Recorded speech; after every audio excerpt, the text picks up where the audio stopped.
Bagi kalian yang belum subscribe, silahkan untuk menekan tombol subscribe terlebih dahulu. Aktifkan lonceng notifikasinya.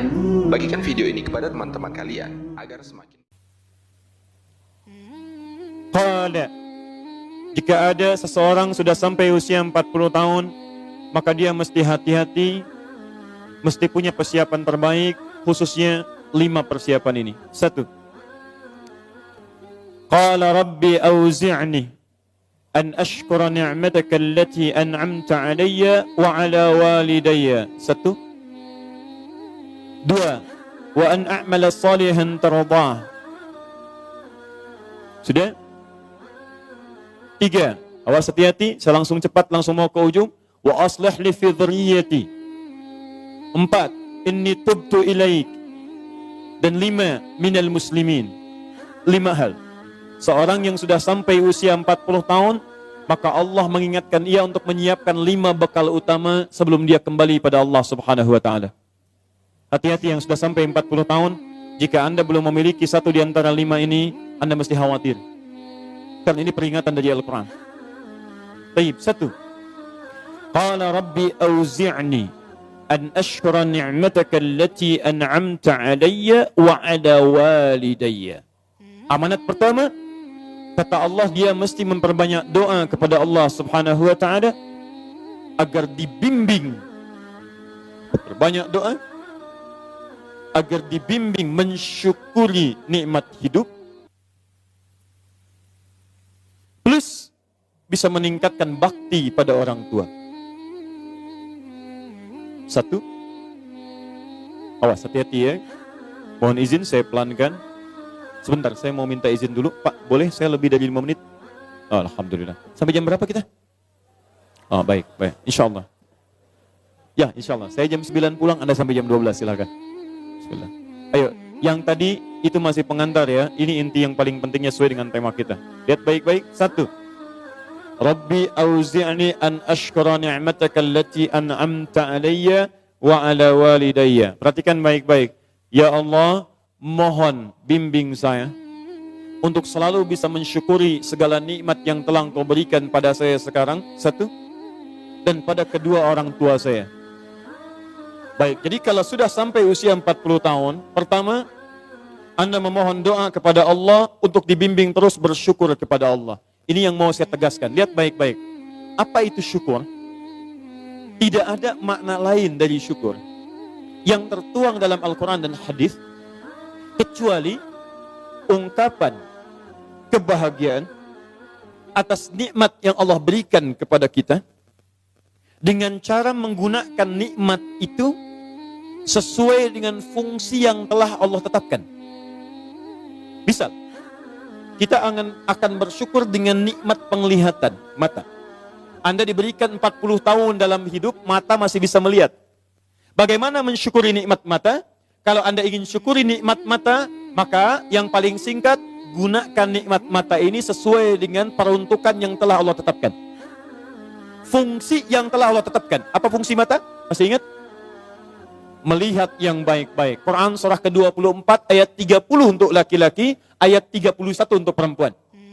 Qul lil mu'minina yaghuddu min absarihim. Katakan pada pria-pria yang merasa punya iman. Dengan iman itu dia yakin dengan akhirat. Wabil akhirati hum yuqinun. Karena yakin dengan akhirat dia sadar akan pulang dan dia tahu nikmat matanya akan ditanya oleh Allah Subhanahu wa taala. Katakan pada pria-pria yang yakin bahwa matanya akan ditanya oleh Allah. Quran surah ke-17 ayat 36. Inna sam'a wal basara wal fuada kullu ulaika kana anhu mas'ula. Setiap pendengaran Anda, penglihatan Anda, plus apa yang Anda fikirkan, satu saat akan ditanya, dipertanggungjawabkan di hadapan Allah Subhanahu wa taala. Karena itu kata Allah, katakan pada orang-orang yang yakin dengan itu semua, ghuddu min absarihim, matanya hanya boleh melihat yang baik-baik saja. Yang tidak baik, palingkan. Ibu juga sama, ayat 31-nya. Wa kullil mu'minati yaghdudna min absarihinna. Katakan pada perempuan yang merasa yakin dengan Allah, yakin akan pulang, yakin akan ditanya, matanya hanya boleh melihat yang baik-baik saja menurut Allah. Yang tidak baik, palingkan. Di ghadul basar itu bukan nggak boleh lihat, Pak. Ghadul basar itu silahkan lihat. Tapi ketika yang dilihat tidak baik menurut Allah, maka palingkan dari itu semua. Ini tidak tepat, teman-teman sekalian. Anda hanya mengucapkan Alhamdulillah ya, sampai sekarang penglihatan masih baik. Belum cukup. Baik itu dipakai lihat apa? Penglihatannya baik, tapi masalahnya yang dilihat baik tidak. Itu poinnya. Maaf, ada anak usia 4 tahun, Bu, Pak. Tidak bisa melihat. Dalam tidak bisa melihatnya, dia masih mau menghafal Al-Quran. Namanya Mu'af. Tinggalnya di Asyut. Adanya di Kaira. Negaranya Mesir. Matanya nggak bisa lihat. Tapi dia sampaikan pada bapaknya, Pak, saya ingin menghafal Al-Quran. Saya ingin menghafal Al-Quran. Kata bapaknya, kamu yakin? Saya yakin. Baik, keluarga sederhana. Punya cuman motor yang sangat luar biasa tidak bagusnya. Dimodifikasi dashboardnya, menempuh jarak kisaran 20 km. Datang pada syekhnya. Bapaknya kemudian membonceng. Mu'adnya di belakang. Teman-teman sekalian, setiap berangkat datang pada syekh, dapat hafalan baru, bapaknya tulis ayatnya. Disimpan di dashboardnya. Di jalan lihat ke sini, lihat ke jalan. Lihat ke sini, lihat ke jalan. Mu'adz bacakan ayatnya, bapaknya mendengarnya. Secara singkat, tiba-tiba setelah itu, fasenya berakhir, jadilah anak ini hafal Quran. Yang ngantar belum hafal Quran, yang diantar nggak bisa lihat hafal Quran. Saking mudahnya Al-Quran, yang nggak bisa lihat bisa hafal Quran. Tapi bapaknya dapat pahala dari transferan anaknya. Perhatikan baik-baik. Begitu dibacakan Qurannya, bagus makhrajnya, viral kisahnya. Begitu viral di Timur Tengah, datang reporter mau wawancara. Pertanyaan pertama, kalau Adinda diperkenankan oleh Allah untuk bermohon saat ini, apa yang mau dimohonkan kepada Allah?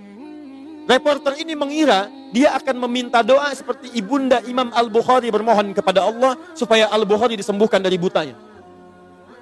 Bu, Pak, Imam Al-Bukhari itu dulu buta. Butanya permanen. Dilahir, 2 tahun ayahnya meninggal, 4 tahun buta permanen.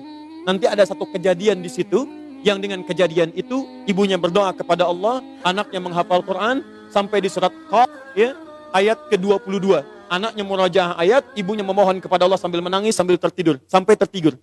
Disitulah kemudian terjadi sesuatu yang luar biasa. Seketika Allah sembuhkan Al-Bukhari kecil, matanya bisa melihat kembali. Karena kajian kita bukan di sini, lain waktu nanti saya terangkan. Anda yang punya kitab Fathul Bari, Syarah Sahih Al-Bukhari, beli jilid pertama, kitab Muqaddimah, halaman 634, paling kiri, paragraf yang ketiga, baris 1 sampai dengan 9. Anda temukan kisahnya. Nah, reporter ini mengira, ini Mu'adz akan minta kepada Allah seperti Al-Bukhari kecil memohon kepada Allah, matanya bisa melihat lagi. Ternyata lihat baik-baik. Kalau saya diperkenankan bermohon kepada Allah dan permohonan saya dikabulkan, maka pertama, saya akan mohon kepada Allah untuk tetap membutakan mata saya sampai dengan kiamat. Ya Rabb, mohon butakan mata saya sampai kiamat. Karena dengan buta mata ini saya bisa menghafal Quran. Saya takut ya Allah, kalau saya melihat lagi, mata saya melihat maksiat dan hilang Quran dari hafalan saya. Anda bisa bayangkan, anak kecil 4 tahun, mata nggak bisa lihat, digunakan menghafal Quran. Dan dia takut kalau melihat matanya dipakai maksiat. Antum dikasih 40 tahun. 40 tahun, lebih daripada 4 tahun, lebih dari 14 tahun. Anda sampai 40 tahun, dipakai mata, dipakai apa mata Anda sampai dengan hari ini? Berapa maksiat yang telah Anda kumpulkan dari mata Anda itu?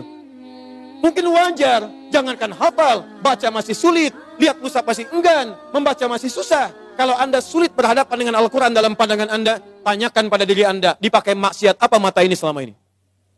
Makanya ulama mengatakan, kalau mata Anda sulit melihat mushaf, jangan dulu dibaca. Bawa mushaf yang paling besar, simpan di ruang tengah Anda, bangun malam-malam jam 2, gak usah dibaca. Lihat mushaf, lu sampaikan pada diri Anda, ya Allah, dosa apa, maksiat apa mata saya sampai lihat mushaf pun gak bisa. Anda mesti hati-hati. Dan Anda berlomba dengan itu. Demi Allah saya katakan, saya kunjungi beberapa tempat di Indonesia. Dan luar biasa. Anak-anak sekarang 4 tahun, 5 tahun, 6 tahun sudah berlomba menghafal Quran. Saya dapat kunjungan anak dari Bali. Kemarin Bu, dari Bali datang. Anak TK. Usia 4 tahun mau 5 tahun. Datang dari Bali ke Masjid Al-Ihsan di Bekasi. Hanya untuk menyetorkan hafalan surah Abasa.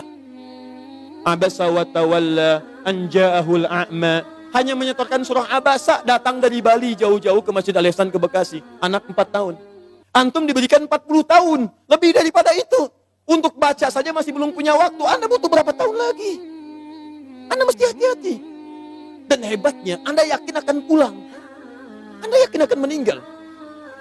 Anda itu, saya bingung saya. Urusan dunia Anda cari-cari. Berangkat gelap, pulang gelap. Tapi Anda yakin akan ditinggalkan. Anda punya uang, Anda beli mobil. Tapi Anda tahu mobil itu akan dipakai. Mobil itu akan ditinggalkan. Anda punya uang bikin rumah bagus-bagus. Luas-luas, mewah-mewah. Tapi Anda sadar akan meninggal, itu akan ditinggalkan. Meninggal dunia, semua dunia ditinggalkan.